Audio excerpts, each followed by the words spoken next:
Hello, my name is Rene Gonzalez. Welcome to my kitchen. Today we're making pork chop picada over jalapeno cheese cornbread on a bed of white rice.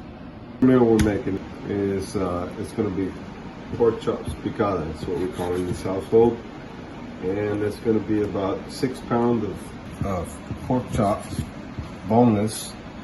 When you dice them up, I'd say maybe about 1 inch square in diameter. They have to be perfect. So you dice up all your meat. This right here in this household is a little bit different. So here in Houston, it's like a melting pot of a bunch of different cultures. And one of our biggest neighbors is Louisiana. So we share similar flavors and spices that they would use, like Tony Sash, which is really big here in Houston. A Creole seasoning. Again, it's kind of a melting pot here to take what you have, the different spices, what you're used to, and make it your own, put your twist on it, and that's what we're doing right now. So this is something that we actually created here in this house. It was not a recipe that was passed down. It's just something that we kind of ventured out and made. So very simple, good food, doesn't have to be expensive. You just have to cook it with love and soul. And that's all we do in this household. So, anyways, I'm gonna finish cutting this up. Boneless pork chops. So we finished cutting up our boneless pork chop. So the rule of thumb, when you make this dish, is gonna be for every cup of rice is about 3 pounds of boneless pork chop. So we have 6 pounds and we have 2 cups of rice. One of the other things we're gonna add is a whole onion. So can't go wrong with onion. It makes everything better. All right, so cut it in half. We'll cut both ends off. And this onion we're gonna quarter in 4 each half. So we're gonna put some vegetable oil in the bottom, and I'd say maybe 6 times around. We'll do it, okay? So we're gonna take our onion that we diced up in quarters, and you can see how hot it gets, and it gets, all right? We're gonna kind of let that figure out and do its thing. Cooking in the Mexican American household can be dangerous if you're not careful, especially if you're wearing chocolate. We're gonna take the 6 pounds of meat. You could season it before, or you can season it after. Either way, it's gotta go in the pot. So we got our onion. Okay. All right, so we're gonna kind of mix this around as it goes. So we got that mixed around, and so here's the difference. So we got the Tony Sash Creole, right? Popular here in South Texas, especially. Comes from our neighbors from Louisiana. So this is one of those things that you really can't measure, but it's kind of just, I do rings. So 1, 2, 3 or 4, okay? $10 for the meat, and everybody knows how inexpensive rice can be. So really inexpensive meal, doesn't cost a lot to make, but you can feed a lot of people, and it doesn't mean it can't be good. Okay, we're checking on our little pork chop picada. As you can see, our onions are starting to reduce and kind of get soft and kind of jelly-like. And typically, pork chop doesn't take a lot of time to cook, but you want to make sure that it's cooked completely. So pork chop will release a lot of its juices, as you can see on the very bottom.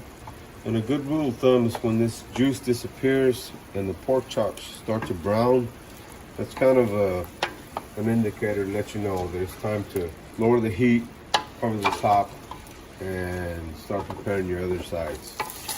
Okay, so earlier I mentioned that the onions would render down and that the pork would lose all the juice, and that's what it's done. As you can see, if you get in close, there's not much juice. So that tells us now that we have to add our liquid, turn the heat down and simmer and let it do exactly what I want to do. Okay, so we're gonna add the liquids here in a second. Okay, so we're gonna add our liquids.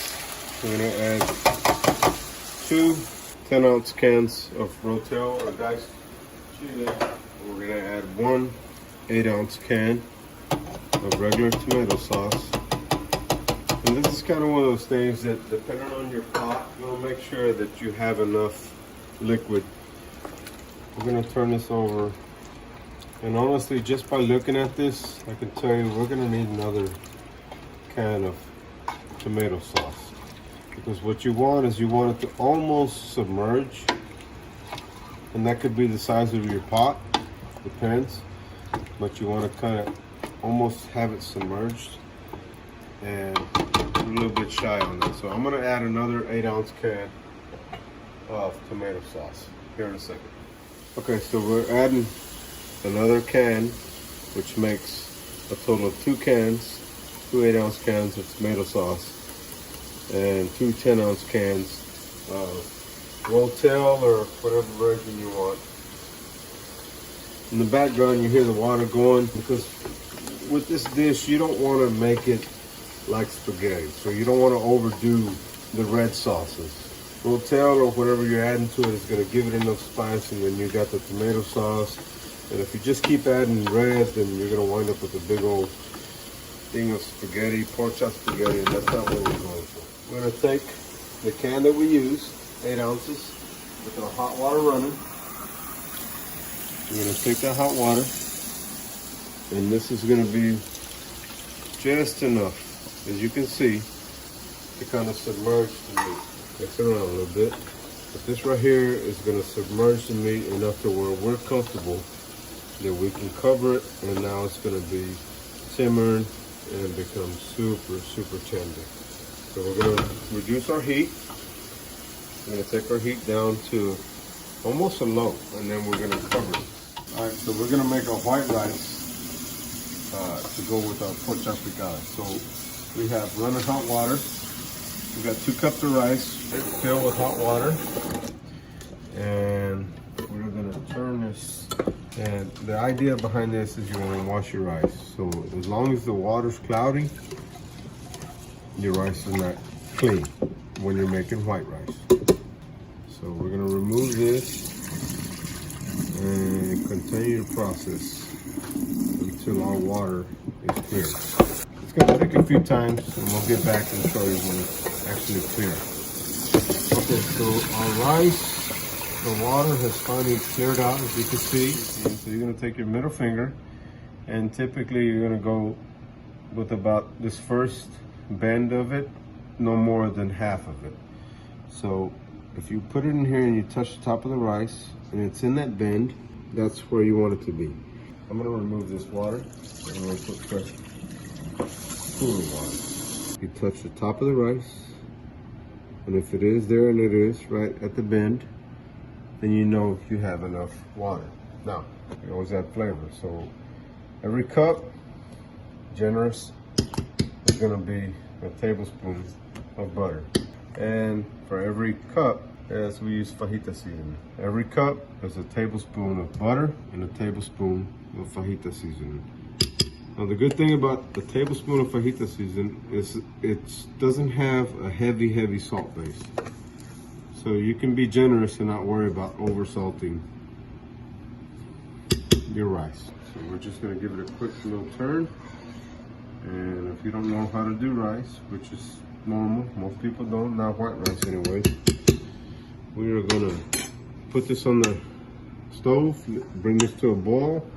We're gonna reduce the heat and cover it at a reduced heat and let it finish doing this thing. And usually when the water renders down, that's when we know our rice is done. You know, the more that you touch the food and feel it and taste it along the way, to me, the better it becomes. So our pork here, we've already had some sample testers. It's super tender, and that's gonna go over a bed of rice. And then we're also gonna finish off with some jalapeno cheese cornbread. So we're gonna get started on that, but I just wanna show you the progress on that. Okay, so now we're gonna make jalapeno cheese cornbread. Follow your regular instructions on, basic cornbread. Jiffy mix, per the instructions. Third of milk. 1 egg.